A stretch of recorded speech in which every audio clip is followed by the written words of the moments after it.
তৈয়া পইলে আরম্ভ করবো যে সিলেটের নসিবে এত বন্যা ব্যবস্থা না নিলেন নেত্রী আমরা যাইমু কোথায় ইতাকালে এখানে এক জাতের মাঠ আর এখানেও কিয়া সারা দেশের খা বন্ধ লাইলিছি সব বাটপার করতে পারো আমি বুঝি যে ইমানি শক্তি স্ট্রং থাকলে এটা মহারথীও আমার সামনে কুস্তা তারা মারা যাওয়ার পরে আর কোন নেতা তৈরি হয় না করে কোন আধ্যাত্মিক নেতা খেলে তারার ফুলাবরির মধ্যে রক্ত নাই আমরা কেউ না কেউ রক্তের মধ্যে 360 জন আউলিয়ার রক্ত আছে না এই রক্তে মাথা না খেলে আর সুযোগ পাইছে ওই লোকে আমার এলাকার মানুষ এমন ভোট দেওয়া দিছে যে বিমানমন্ত্রীরে ফেল করাই আমি এমপি গেছি 1 লাখ ভোট বেশি দিয়া দিছে না আমারে মানে যারা লেগে করছিলাম এরা আমারে ভোট দিবার সুযোগ পাইছে না কারণ এরা তো সিলেট সুনামগঞ্জ এরা আমারে দোয়া দিছে এমনই দোয়া দিছে যে আমার এলাকার লোকে বেটা বেটি এমন ভাবে সিল মারছে না আমি 1 লাখ ভোটে পাস এবার আবার নসিবে লই আইছে আজকে সারাদিন সাতক সিলেট বিভিন্ন জায়গা যেখানে ফান্নি ডুবে গেছি গা মানুষের ত্রাণ দিয়া গেছি এখন কেড়ে দিছি মানুষে মনে করবো যে তাই মনে এই এমপি মানে আমরা বুঝে লইছি মানে এখন আমার এলাকা তো ভাঙছে 3 ইউনিয়ন পানির তলে একদিন আইয়া সিলেট সুনামগঞ্জ দেই নাইলে মানুষে যদি হয় যে দেখো আমরা দোয়ায় তাই এমপি হয়েছেন ওই অঙ্কার দেখা যায় তাই দেখাতো না যাতে ছোট ফুলা যাতে কথা কইতো না পারে আমি তাড়াতাড়ি নেমে আইছি তবে এখন তোমরা আজকে এখন নাম দেখলাম খেলতেছো ক্রিকেট ফুটবল আমি এ ডাক দিছে আমার দেখলে তো এটা দেখলে আমি নেমে যাই গা এখন আমি সকালবেলা উঠিয়া ঘুম থেকে উঠিয়া আমার আবার মনোহরণ লাগে যে আরে আমি তো এমপি রে মানে আমার মনে হয় যে আমার যেমন তার ভাই যখন স্বপ্ন দেখতে উঠছি না তা আছে না আজকাল স্বপ্ন দেখা যায় রাজা উজির হয়ে গেছি আর এরপরে ভাবে দেখে আমার মনে হয় যে অত বড় জায়গার এমপি আমি কেমনে হইলাম কিন্তু একটা জিনিস আমার মধ্যে আছে এমপি হইবার পর মাত্র 5 মাসে আমার নামে বরাদ্দ হইছে নগদ টাকা না কিন্তু বরাদ্দ হইছে রাস্তাঘাট বানাইবার লেগে 25 কোটি কত আর এমনি চাউল গম ইত্যাদি বিভিন্ন কিছু দিবার লেগে আরো 5 কোটি কত 30 কোটি আমার এলাকার মানুষ আমি ভাই ভাই কইয়া হিসাব দিতাছি যে তোমার টাকা তুমি বুঝছে নেও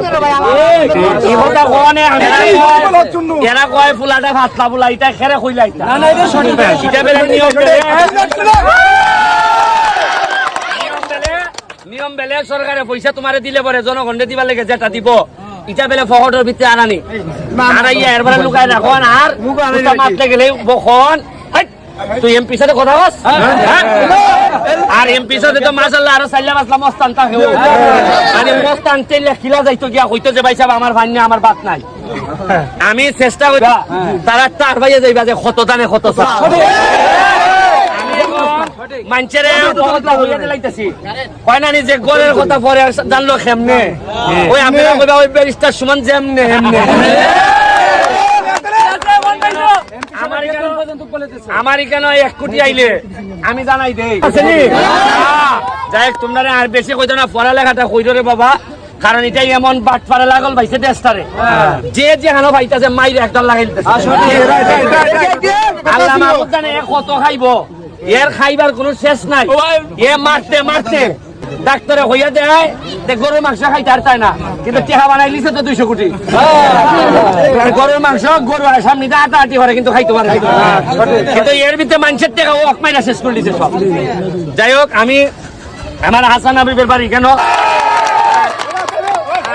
তোয়াগর ভাই সাথে বাকি জীবন আর কিছু লাগবে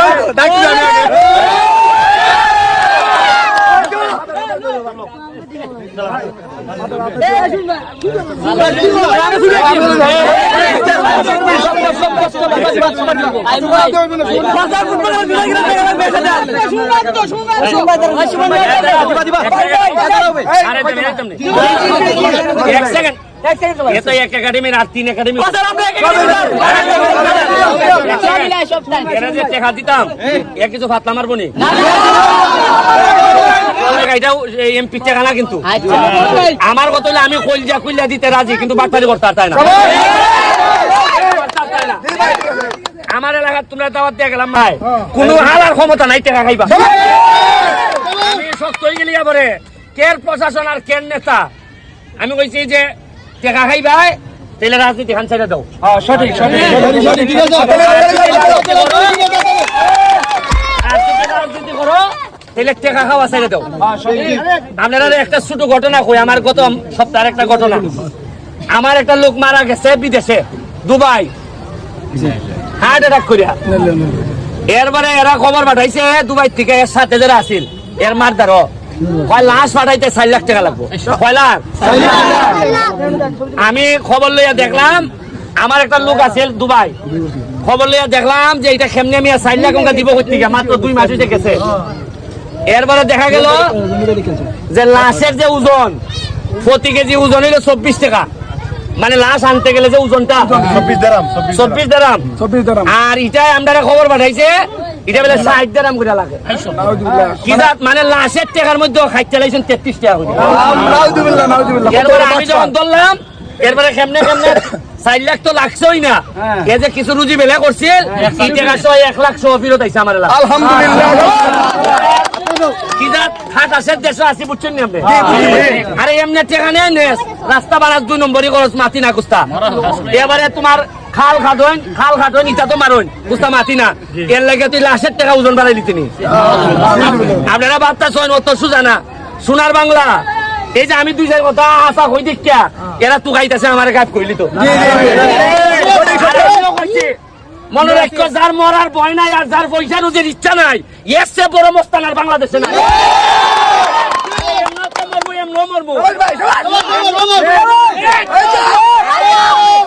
একটা জিনিস কইয়া যায়,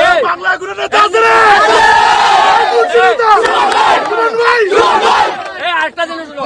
মানুষের কেন শাহজালাল সাহেবের মাজার জিয়ারত হয়নি কেরে আয়? মনে করা হয় যে তাই একজন অলিদের সেরা অলি, তাই 360 জন আউলি এখানে তা হন না। তারা যদি বক্তব্য দেয় বড় ভাই বইয়া উহাই রাখতাম না, আর একটু হানাহানি করলে ভাই সাহেব একটু আইনের পরে আইন নারে বুঝতে পারতাম হইব। কারণ কিতা পয়সাটা দিলই মেনে দিয়েছে, ঠিক আছে। মনে রাখো, বিপদে বললে তোমার কর্ম আর একমাত্র আল্লাহ ছাড়া বাঁচাইবার কেউ থাকে না। তোমরা যেটা কই এটাও ন, এটা হইলে একটু পড়াশোনাটা করো আর নিজের সক্ষমতার উপরে বিশ্বাস রাখো। আমি আমার একটা গরিব ফ্যামিলি থেকে উঠিয়া সারা দেশের খাবন্ধ লাইলিছি, সব বাটপাড়া করতে পারো। আমি বুঝি যে ইমানি শক্তি স্ট্রং থাকলে এটা মহারথীও আমার সামনে কুস্তা। আর এই মাঠের কথা কইছো, মাঠে আমি জানি না এখানে এমপি খাতা বা মেয়রের আন্ডারে। আচ্ছা যাই, তোমরা যে ধরনের সহযোগিতা লাগে, আমি তো এটার নেতা না। মেয়র সাহেব যদি যে কোনো ধরনের কিছু কাজ করতে চান, আমার যদি সহযোগিতা লাগে, এখন আমি খিতা ফার্মো করতাম, আমি পারবো সরাসরি জননেত্রী শেখ হাসিনার দ্বারা যাইতাম। ক্ষমতা আছে, আমি জানেন যে আমি 2 নম্বরই করিও না, আর এটা দান্দা বান্দার লাগে তাইনের দ্বারা আমি যাইও না। আমার এলাকার মানুষের স্বার্থের লাগে আমি যাই। ওই যে আগামী রবিবারে আমার বক্তব্য আছে সংসদ, আমি আমার এলাকা তৈয়া পইলে আরম্ভ করবো যে সিলেটের নসিবে এত বন্যা, ব্যবস্থা না নিলেন নেত্রী আমরা যাইমু কোথায়? ইটা খালি এখানে এক জাতের মাঠ, আর এখানে কিয়া আর মারতাম না, বেশি মারতে থাকতো না।